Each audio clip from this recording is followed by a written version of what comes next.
Hey, this is Sam Sanden, and you are listening to Salt and Light. My passion is for you to live out your faith in everyday life, fully alive, and in turn to see the culture around you transform.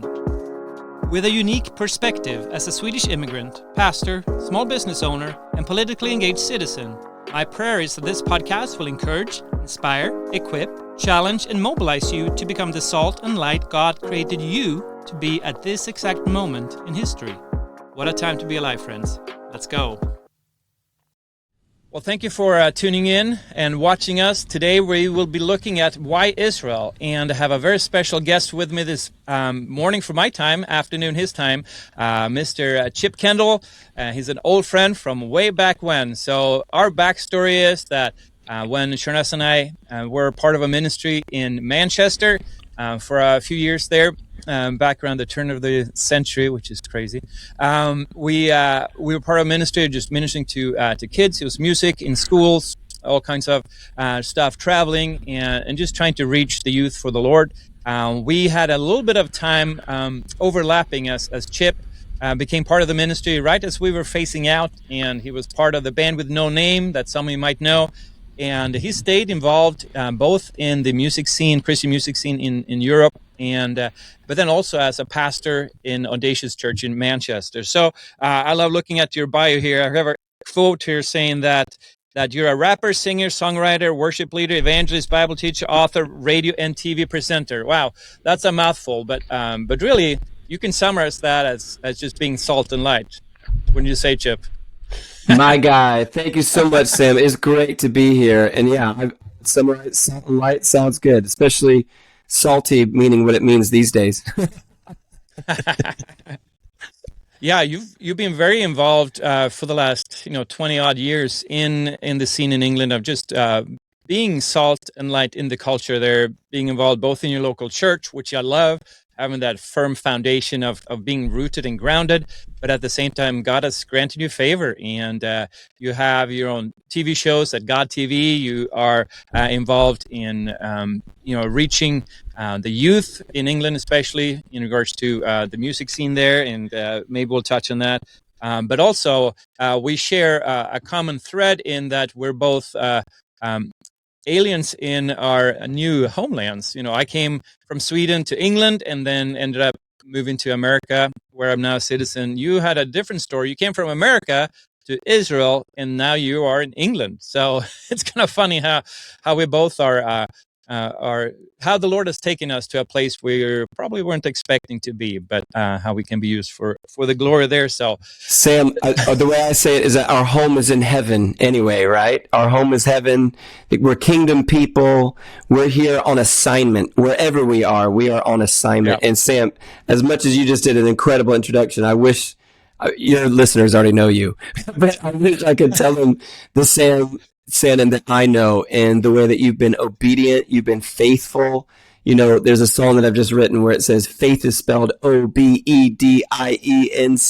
Let's go. And that's you, bro. And you and Sharessa both love what you're doing with your boys and the way that you're knit in to your church family as well. And just, yeah, mate, it takes one to know one. So there you go. Thanks for recognizing that. Thank you, Chip. Yeah, it's been fun to follow you online, and it's kind of crazy how just even in the last few weeks, God has kind of really brought us back and reconnected. So Chip wrote a book, which we'll talk about, and I've been trying to get hold of that book here in the U.S. Yeah, there we go. Why Israel? And then my wife had the privilege of moderating a panel at the Turning Point Faith Pastor Summit just last week, and Chip out of the blue tells me as I see that post, it's like, hey, I was supposed to be there, which is weird to see our worlds colliding, and it's wild. So why don't you tell me what is God stirring in your heart in regards to so this book, Israel? Why don't you go back and tell me, you grew up in Israel for a number of years. What was that like, and how has that shaped your view of Israel in the light of the crazy, contentious climate we have right now in regards to people's views on Israel? Yeah, so going right back to when I was 12 years old, my dad was invited to go sing in a choir in Israel. He thought it was like a once in a lifetime opportunity, and he did it. He came back, and then the next year he was like, "Hey, why don't you guys come with me?" And we'd never traveled internationally apart from one trip to France, and so we had passports already, and so we were like, "Yeah, let's go." And again, we thought it was like a once in a lifetime trip with an organization called ICEJ, International Christian Embassy in Jerusalem, which now hosts, the largest annual gathering of Christians every year, Feast of Tabernacles. And so we went for that, and then went home, and then the director of the ICEJ came to Florida, where we lived, and had a really great conversation with my dad, where he said, would you consider moving by faith? Like, they couldn't even pay him a salary at all. He'd had to raise his own money, and to Israel as a family. And that's a whole long story. You need to interview my dad if you want to hear that whole story. Okay. But long story short, we ended up living out there, and it was really tough. Like, if I'm honest, my mom didn't know how to cook their food. I'm like, in my teen years, and we didn't have a TV. We didn't have a car. I remember this one moment where, I just didn't have any friends. It was really hard. It was a desert in more ways than one. And all that to say that after a couple of years, Mom did learn to stop to cook the food. When we first landed, it was in the middle of a Gulf War, and that was tricky to begin with. And that kind of settled down a little bit. And two things happened simultaneously, Sam. One, I got into writing songs. And I had a real moment with the Lord where I said, Lord, if you give me the gift of songwriting, I promise to always use that gift for you. But another thing that happened is I really fell in love with the Bible, with God's word. And, looking back, it's no surprise, because some of the teachers that I had the privilege of hanging out with were like the modern day Indiana Jones. Do you know what I mean? Like archaeological discoveries, biblical, like sometimes you sit in a Bible study and, they'll cover like a chapter of the Bible, and that'll be like a good, decent Bible study. We would spend hours looking at just one word, and then we would cross-reference that one word, a Hebrew word with like across the whole Bible. And all of a sudden you're like, oh my gosh, if you could boil the whole Bible down to one word, it would be this word. And then you'd come back the next week, and then it would be a different word. You'd be like, oh, I thought we were going to look a little bit more at that first word. And no, let's look at how this word cross-references everything. And it was just super incredible. And so as difficult as it was to begin with, in the end, I look back at it as the most formative time of my life. It was awesome. Yeah. Yeah, it's amazing. I had the privilege of visiting Israel in 2023 in the beginning of the year there. It's just, everything just comes to life. And what's so amazing is that these places you've read about for years for me, right? And you have these names that it's easy to, either you can't pronounce them or you skip ahead because it's just a name. But when you have a frame of reference, everything comes alive in a different way. And we know that God's word is true and alive, whether you've been to Israel or not.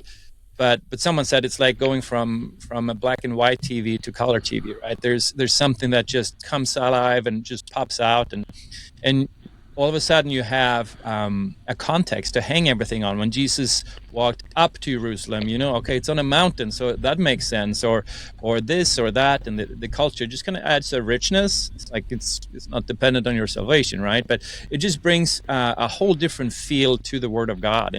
And what's so wild is that the more they dig, right, the more the Bible proves itself true. It's I can't think of any find that they've done that is disproving the Bible. It's like every time it's something more, and just the concept of how wild it is. Where when they found the pole of I think it was pole of Siloam, right? They was just building a road, and then all of a sudden they find something under there and they dig it out, and just another thing where the Bible proves itself true 2,000 plus years later. It's wild. So. Even the fact that the fact that there is a nation called Israel where they're speaking Hebrew, that's multiple miracles at work right there, that God keeps his word. And Sam, it's insane. How long were you there for? Just a week, which was way too short, because it's like you go from spot to spot to spot. But it was. Yeah, you can say I ran today where Jesus walked. Yeah, but you're intellectual enough to have studied before you went, and then you were really able to soak up a lot each day that you went. Yeah. For a lot of people, that's true. But after I lived there for a while, I just started this kind of motto that if you're a true believer, you've got to go and spend at least 12 months, like a good year in the land to truly soak up. Wow. Not even all of it, because like you said, they're constantly making new discoveries, but really get a finger on the pulse of the story that God is still telling through a land, through a people that he has been telling all along this whole time. I call it his story now, because history is his story. Well, his story right now, he's still telling his story through his people, through a land, and as dangerous as it might appear, it's actually really beautiful, and you're actually pretty safe. You guys didn't have any injuries while you were there, right?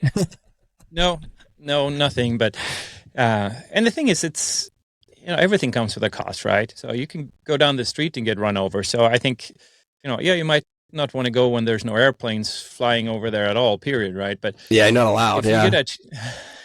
But if you get a chance, it is life changing for sure.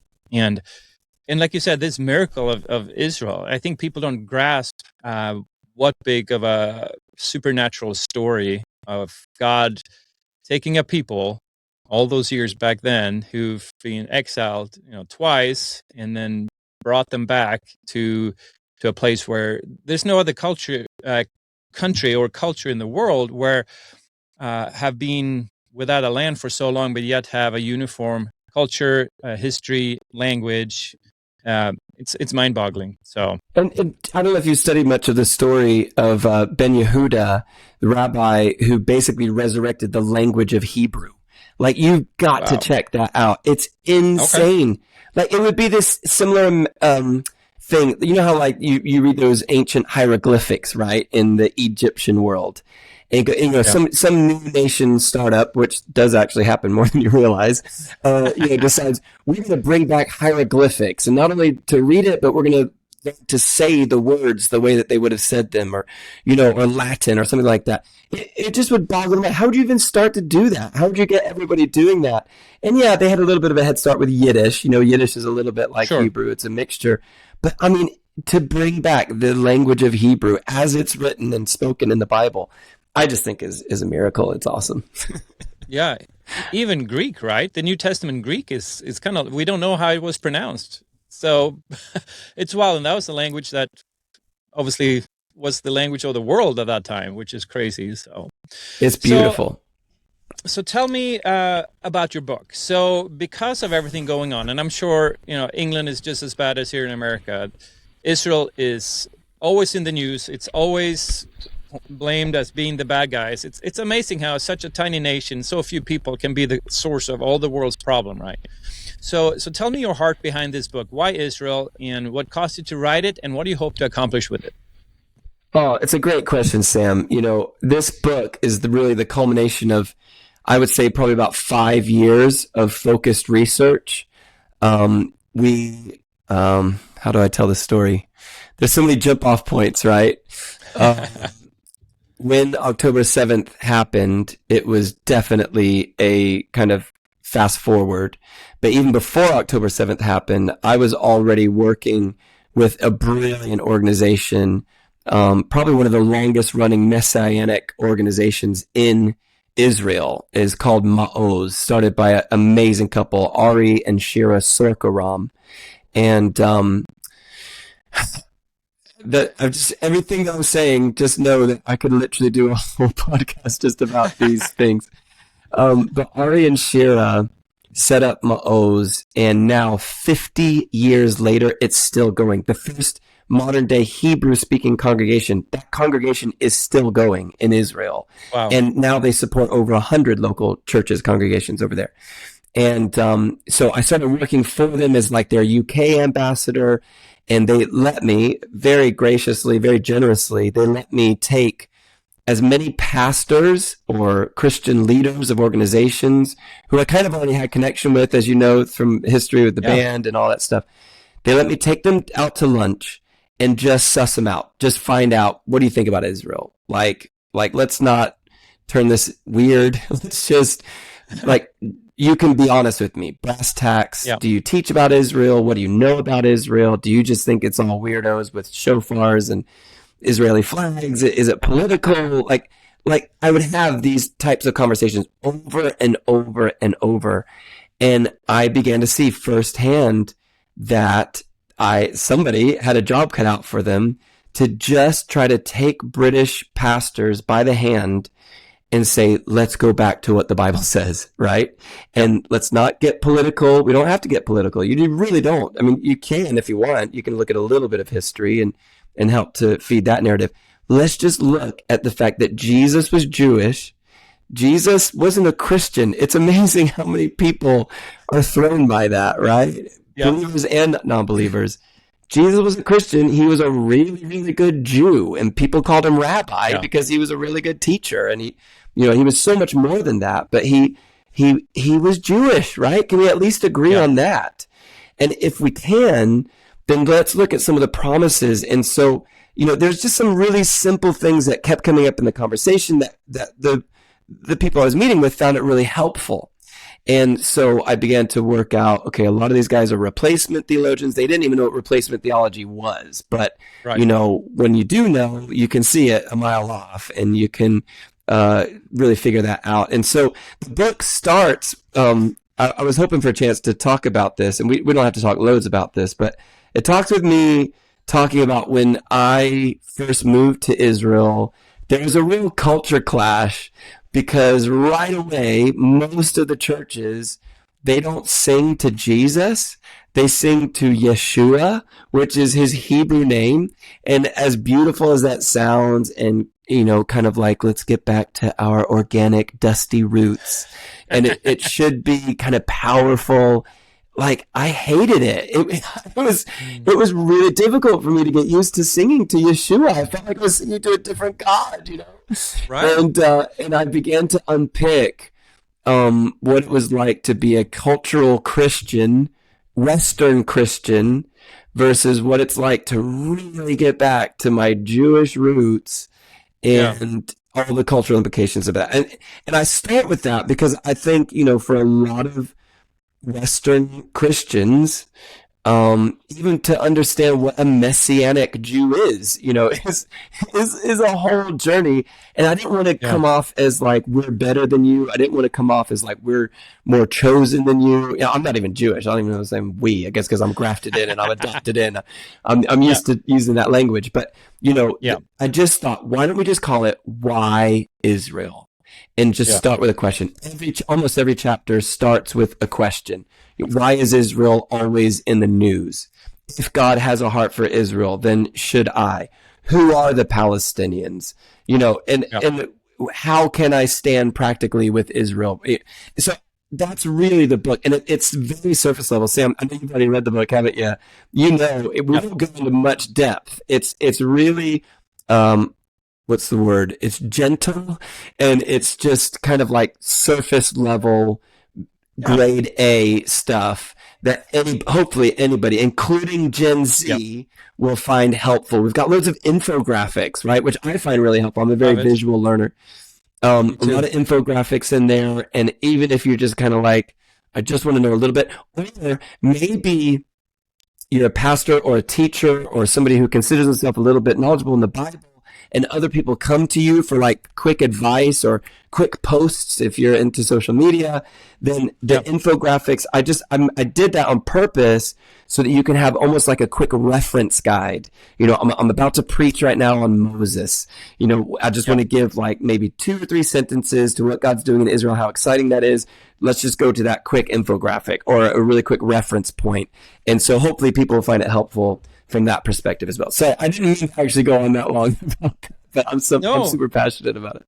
No, I love it because I think we tend to complicate things, right? And we use these terms of anti-Semitism or replacement theology or covenant theology or whatever, right? Fulfillment theology is a new one as well, yeah. Right.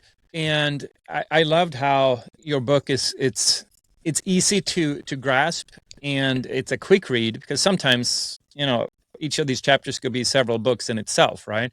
and just Correct. have that, especially with Gen Z right now, where there's such a movement. We see, especially here in America, but I'm sure in England too, there's been a movement towards the left for a number of years, and now there's a swing back towards the right.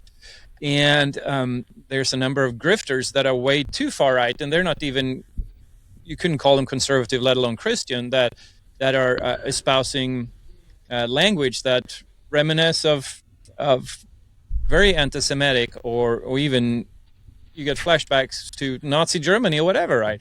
And we need to be able to communicate that in a way that's understandable, because media is very pervasive and persuasive, and we see this push where people are where it's been a pushback, but they go too far. They counter one imbalance with another imbalance, and I think it's so important to understand why Israel matters. And this is quite different from what it used to be, let's say 10, 15 years ago, where I think when believers found the Jewish roots and the richness of that, there was a tendency to almost become Jewish instead of finding that balance of, how are we believers? You don't have to start, doing the Sabbath and all these things and eating certain ways. That's, we already dealt with that in the New Testament, in Acts and all those things. So I think it's important to know why Israel matters, and just even taking a step back, and like we talked before we got on air here, that it's wild how we see this. It's not a linear continuum anymore of ideologies. It's more of the horseshoe, where we see the far right becoming more closer to the far left, and they can't agree on anything else but hating the Jews. And this whole anti-Semitism, there's no other way to explain it than demonic, and we've seen that here in America in the last, especially in the last, I want to say, a year or so, and which is so mind-boggling, because after October 7th, you would have thought it would be the other way around, that we would see and understand on a whole new level the plight that Israel is facing, where they're the one democracy within the whole of the Middle East, pretty much, right? And they're the beacon of freedom. And yeah, they're not perfect, but they're holding down the fort. And how quickly, especially the left here in the U.S., and I'm sure it's similar in the UK, are embracing anti-Semitism wholesale. And it's so disheartening, and it's mind-boggling. It is a demonic theology, and so let's go into some of the more specifics you have here. Like, so the Palestinian argument. How, to me, I cannot fathom, after October 7th, how can we still be pro Hamas and all this stuff?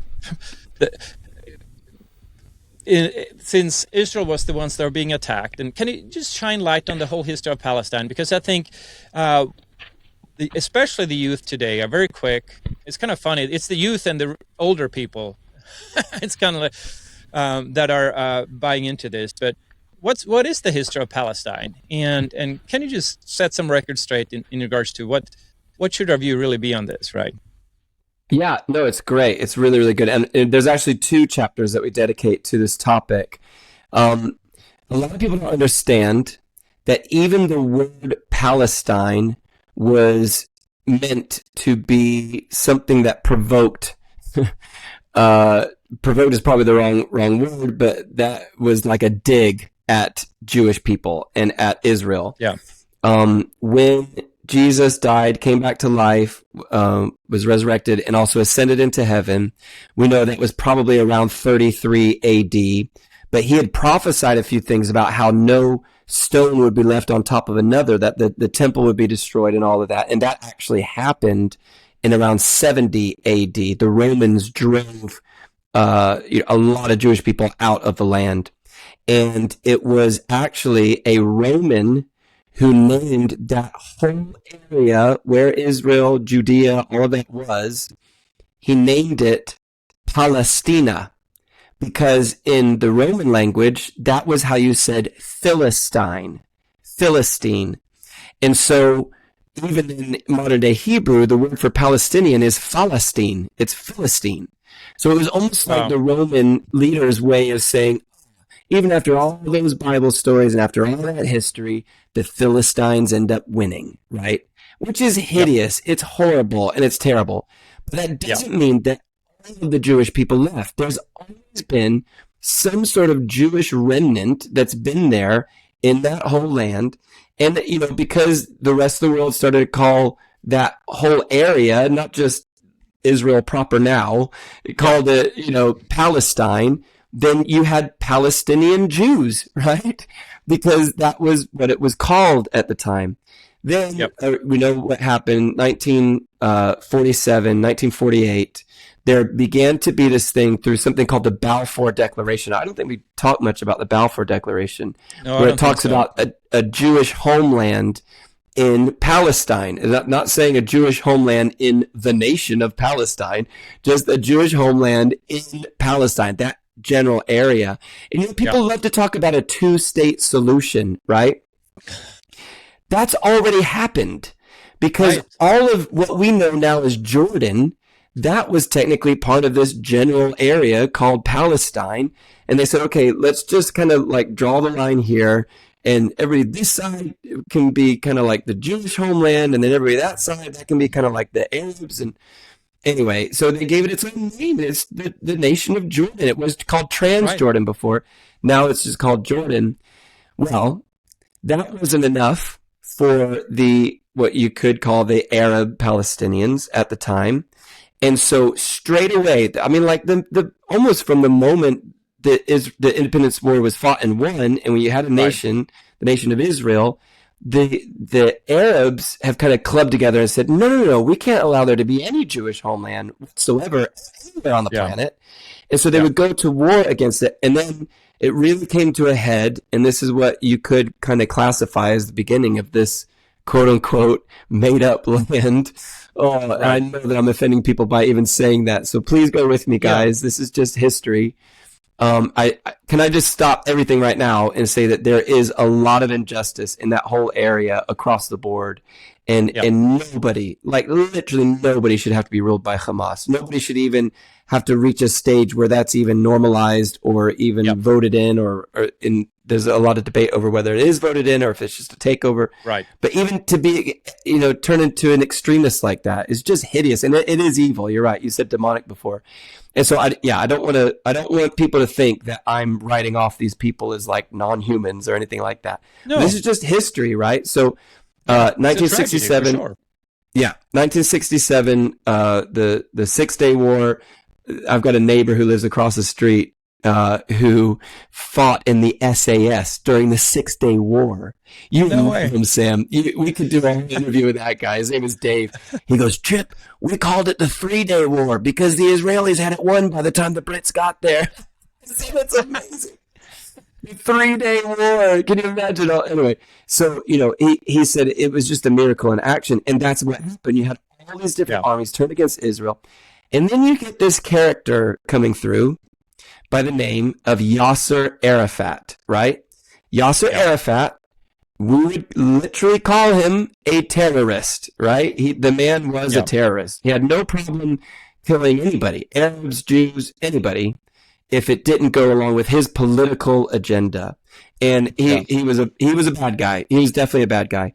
But he starts going on and on and on about this thing called the PLO, the Palestinian Liberation Organization. Okay, think about how crafty that is, right? You can give them that much. It's a very crafty title. You have this land that, the land goes from being called Palestine to technically recognized by the United Nations being called Israel. Okay, so then it's very crafty to keep the name Palestinian, even though at the time there were Palestinian Jews and all of that. You look at the delegation of Palestine to the Olympics, it was all Jewish people. It's amazing the history that's attached to that. Okay, let's call it now let's add the word liberation to it, almost as if we're being held captive, right? Even though he was the one doing all the horrible stuff to everybody. Palestinian Liberation Organization, the PLO. And as much as you might love to try to avoid it or get away from it, that was the origin of what we now know as Palestinians and this whole idea of land for peace. And every time they try it, it just goes horribly wrong. I mean, The biggest moment came in 2008 when they forcibly removed, I mean, this is ethnic cleansing, right? You talk about ethnic cleansing. They did it in 2008. They got rid of all Jewish people from the Gaza Strip, including the dead bodies, Sam. They dug up graves, and there were whole synagogues that had been there for, literally millennia, a long time. Yeah. They're saying, no, we are trying to show the world that we want peace with our quote unquote neighbors, right? These people that should be our neighbors, and they're just not. They're dead set against eradicating us and getting rid of. And never has the PLO or even Palestinians now, never have they ever recognized the Palestinian Authority, the PA is what it's called now, a Jewish right to a homeland. They just haven't. People don't get that.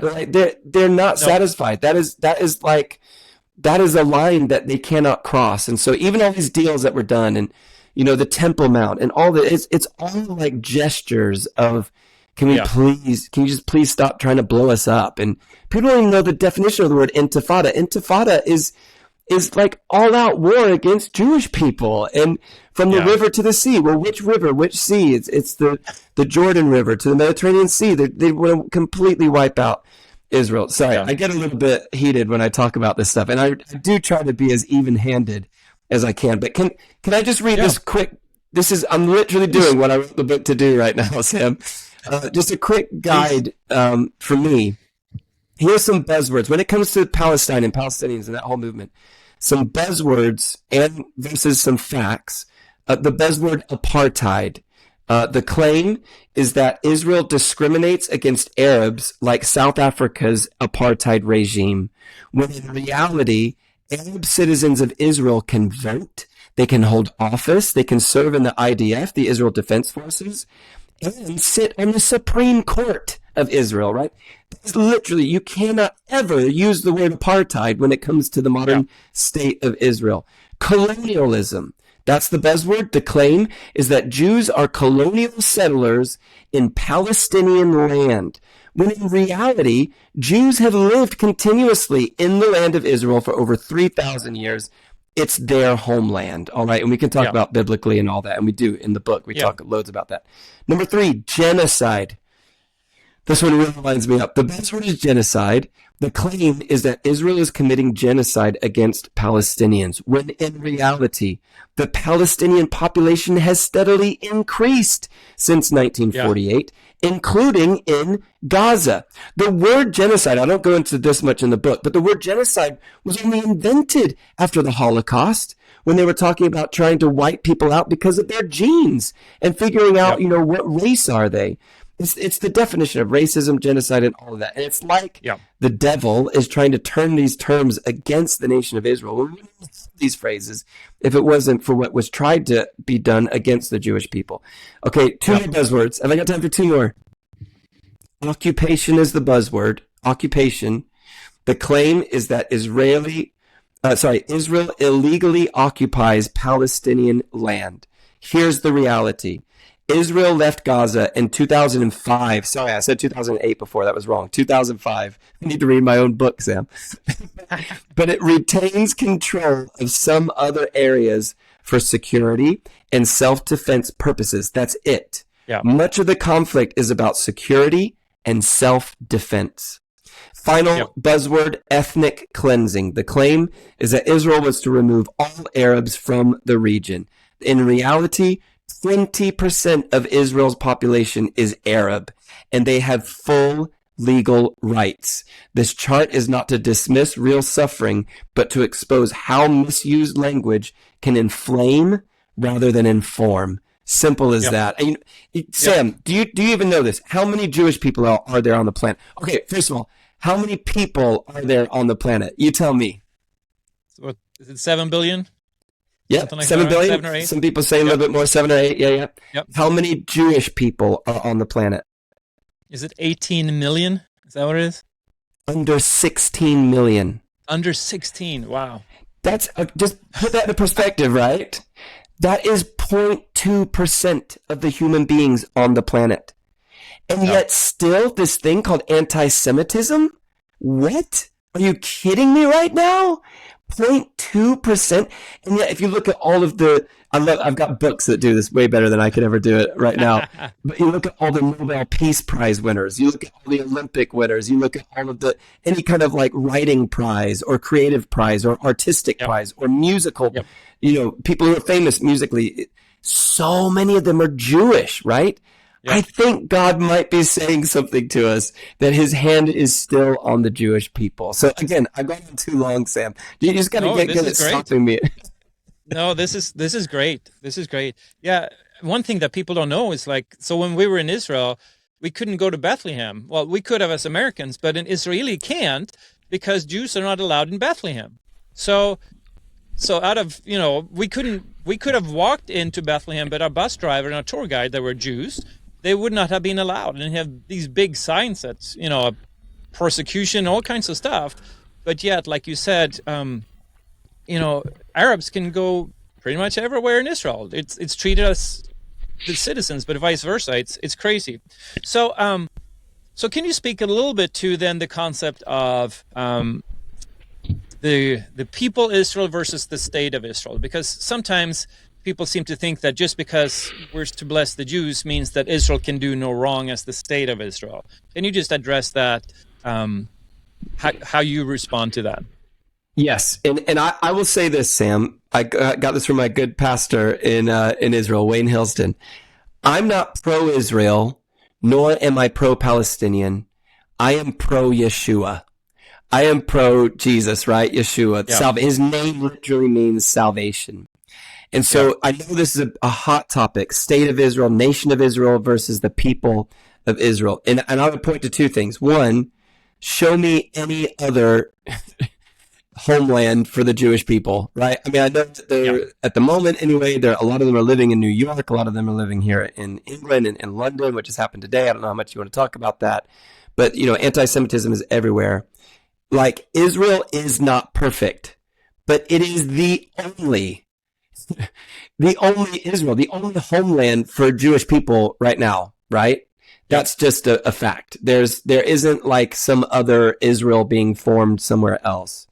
And that's in stark contrast to the number of Arab nations, right? Or you could, if you wanted to get into politics a little bit, you could talk about Muslim nations, right? They're outnumbered something like 652 to 1. I mean, there's literally just the one. So you've got to be really careful. Anything that you're saying about Israel, you're literally talking about the only Jewish nation, right?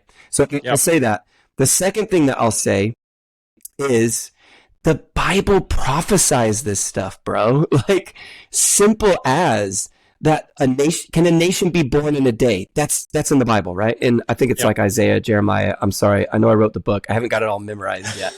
But that's what happened. On Israel's Independence Day in 1948, literally a nation was born in a day. Everybody said it couldn't happen. They said it would be impossible. It would literally take a miracle. And it happened. Now, you can, depending on how detailed you want to get, you can actually look at how that day, to the day, was prophesied in the book of Daniel, right? This is what gets me really excited. And I don't go into loads of this in the Why Israel book, but for anybody that's listening, it's powerful. It's motivating. So, on the one hand, you're absolutely right. You could say, well, there's Jewish people outside of Israel. When I talk about Israel, I'm talking about the nation, the people, the descendants of Abraham, Isaac, and Jacob, right? That's probably the best way to say it.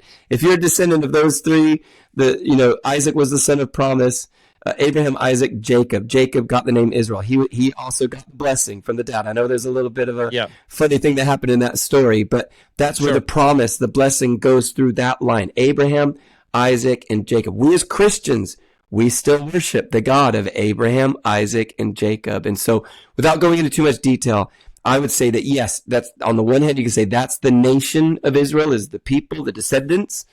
And amazingly, we as Christians get to be grafted in. We could talk about more about that later on. But actually, there is only one state of Israel. And is it run by Christians? No. Is it run by Orthodox Jewish people? I mean, it's kind of going that direction. I'm praying, Lord, you know what's happening. But, no, it isn't. It it's a democracy. Like you said, it's my pastor Wayne calls it democracy on steroids, because they're so proud of the fact that they're democratic. They're like, okay, let's have this party for this and this party for this and this. Yeah. And it's very, very difficult for anybody leading that nation to bring together any kind of a coalition, because everybody's got so many crazy ideas, and we celebrate that you can have your ideas and it is a democracy, but how do you lead it? How do you govern it? And it's no, you can't block this out of history. They were on a one-way track to making some very dangerous decisions in the Senate in Israel when October 7th happened. It was like adding insult to injury. And as horrible a tragedy as it was, it at least united the nation for a little while. I mean, it's going this direction again now, but, it united us for a little while around, okay, hang on a second.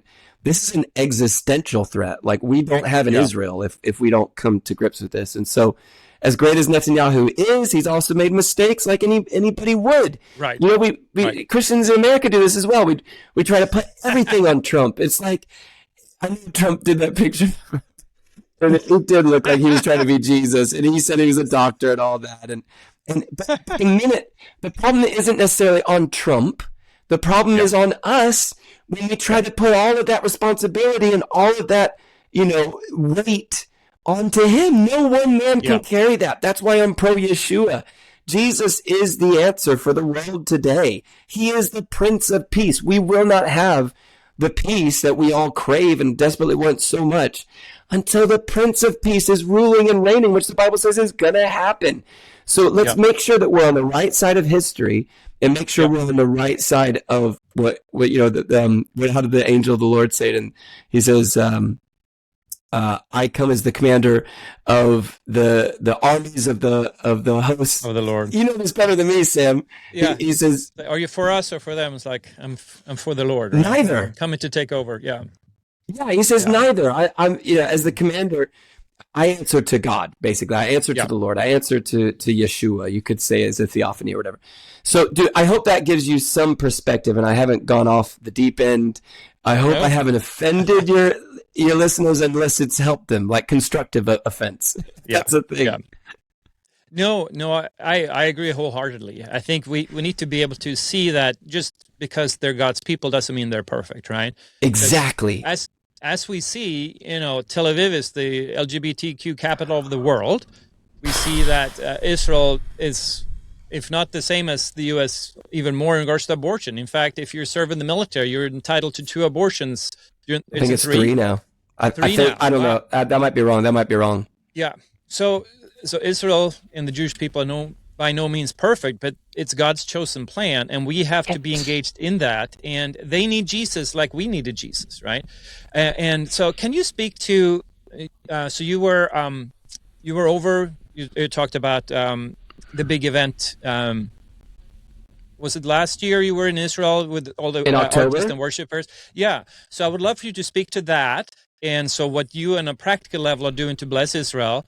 And then also what just happened last night in response to what happened last year. So. Oh, can I tell the story? Thank you so much, Sam. You're very gracious. I'll try to do it quickly. But last year in October, something happened that I just thought, okay, Jesus must be coming back soon, because this is a dream that I had, like an actual dream in the night.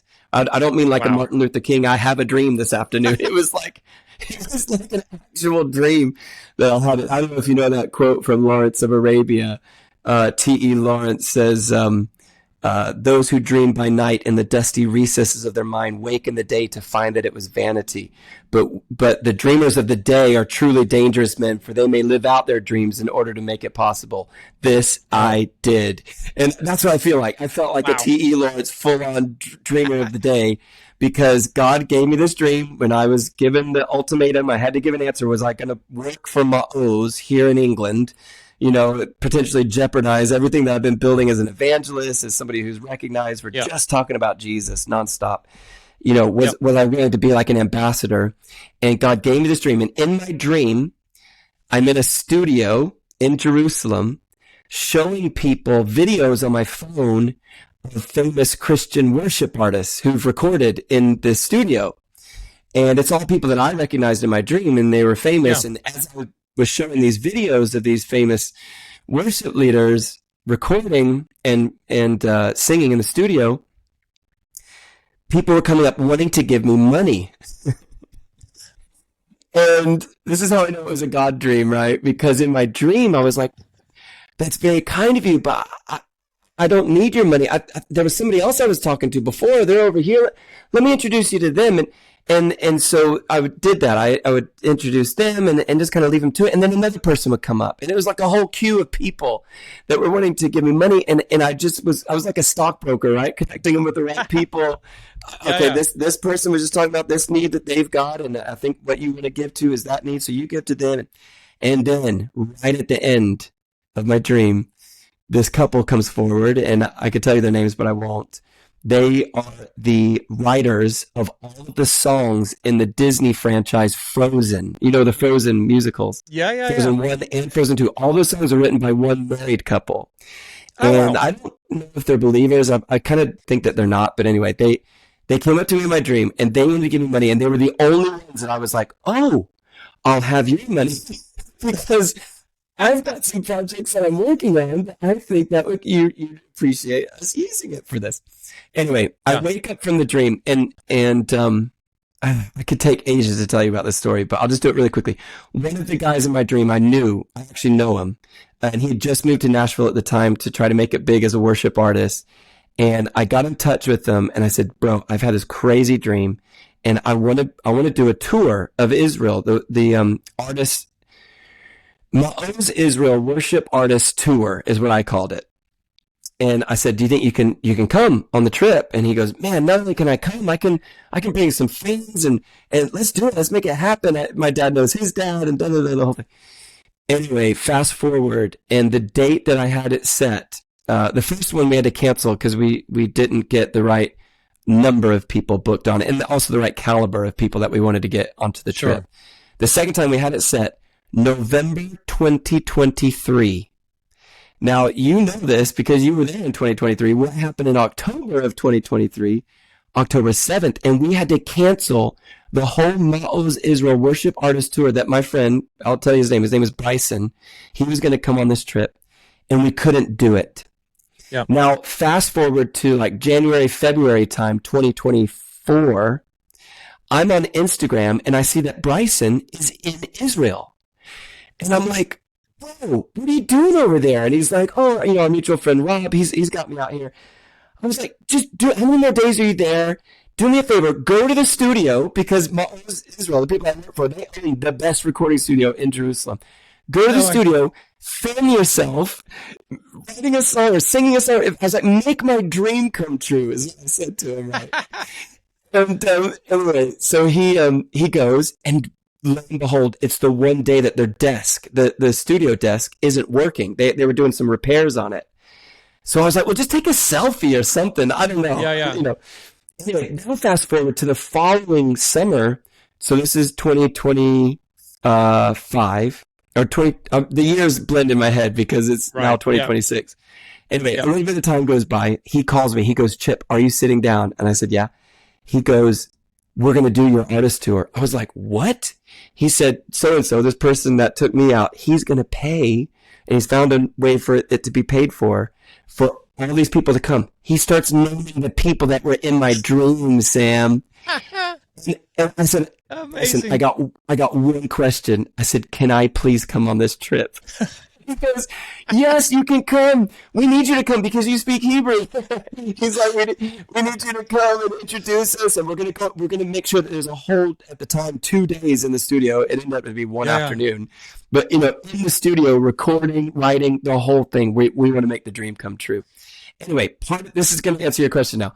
Part of that trip was we got to meet President Isaac Herzog. So people get confused about the prime minister and the president.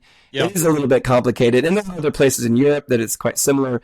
But I'm pretty sure the president is the president like for life. It's like his dad was one of the previous presidents of Israel. He's now the president of Israel, Isaac Herzog, and his wife, Michal. They said they're going to host us, the whole delegation, because there was 70 of us. Half of us were from Brazil. Half of us were from USA, England, UK, Australia.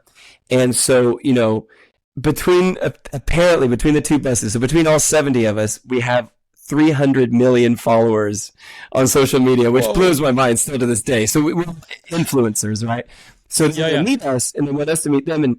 And so we get there and we sing the blessing. The Lord bless you and keep you. Now, keep in mind, these are some of the top musicians and singers from like all around the world. Yeah. Then we sing it in Portuguese because, like I said, half the guys are from Brazil. Well, we didn't know that the wife of the president of Israel, Nicole Herzog, like grew up in Brazil. She speaks fluent Portuguese. So Sam, she starts to well up, right? She's like really crying. And it was such a powerful moment because all of a sudden I realize, okay, my wife's reminding me what time it is. I'm going to be quicker. I promise. But, where am I in the story? So I'm so inspired that we're singing the blessing, which the Jewish people gave us as Western Christians, to them in the language that they recognize. It's like the words have come home, the blessing. So, and then she's welling up in tears, and it's like an existential moment where I'm not existential. What's the word? It's like you come out of your body. I can't remember what the word is, but it's like one out of body experience. There you go. Yeah. I mean, I didn't die, but I didn't have a moment where I just like, this is a thing. Like I'm looking at her welling up, or open vision, or whatever. Yeah. I was so inspired that I wrote a song, and I called the song "Tears in Your Eyes." Tears in Your Eyes. We wrote it that day that we were all together in the studio. Remember I told you it was like an afternoon that we had together? We wrote it that day with one of the guys that was on the trip. I said to him, how quickly can you get this uploaded to Spotify? Because I don't know. Like they're the ones that set the time frame. But we knew that it was big moment. This is like the 2-year anniversary of October 7th. And so we knew it could be a matter of days before the hostages were coming home. And I just had that line, they're coming home today, because everybody was talking about they're coming home. What if it came out on Spotify on that same day? And Sam, it did. It did. So I did this like massive long Facebook post. I'm like, President Isaac Herzog, I got to meet you. I wrote the song for your wife. I just want to make sure that you guys can hear the song. And I don't know if you will, but how great is this? It's the same day that the hostages are coming home. And, I just was so desperate for them to hear the song. And I was getting in touch with behind the scenes as well. People that I know them, or they're able to get a message through. Nobody could help me out, Sam, other than tagging them on Facebook. I couldn't find any other way. So I was starting to lose hope, right? I genuinely losing hope. And while I was there in Israel on that trip, that was when we had the tragedy that happened here in Manchester, where a guy named Jihad, which, is holy war, kills two men. I mean, he was going after the whole synagogue because it was Yom Kippur. It was the high holy day. All the Jewish people were in the synagogue. And thankfully, he was neutralized. I've learned to say that word. They managed to kill that guy. And he only managed, the guy who ended up dying had killed 2 Jewish guys, right? Yeah. So now, fast forward to yesterday. This happened yesterday. Lo and behold, they're doing a dedication ceremony where they're going to name 2 rapid response vehicles in Israel after the 2 Jewish guys that were killed in the synagogue in Heaton Park. The guest of honor is Nicole Herzog, the wife of Isaac Herzog. So anyway, it's a little story I haven't got time to go into, but I'm like, she's in my town, bro. I gotta go.